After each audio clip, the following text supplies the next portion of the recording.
సంజీవని పర్వతం కథ.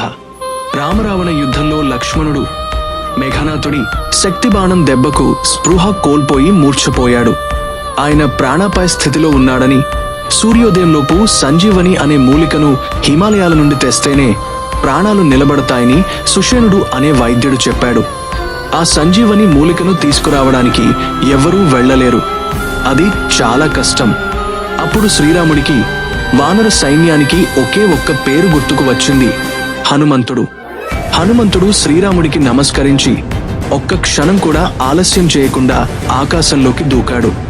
అతను పర్వతాలు, నదులు, అడవులు దాటుకుంటూ క్షణాల్లో హిమాలయాలకు చేరుకున్నాడు. అయితే సంజీవని మొక్కను గుర్తించడం ఆయనకి కష్టమైంది. ఎందుకంటే అక్కడ అనేక రకాల మూలికలు ఉన్నాయి.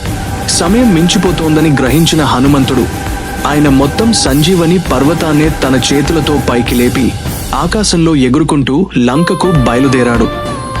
సూర్యోదయం కాకముందే హనుమంతుడు లంకకు చేరుకున్నాడు.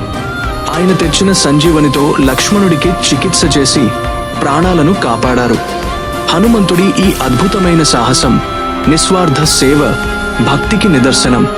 అప్పటి నుండి హనుమంతుడు భక్తికి, శక్తికి మరియు ధైర్యానికి ప్రతీకగా నిలిచాడు.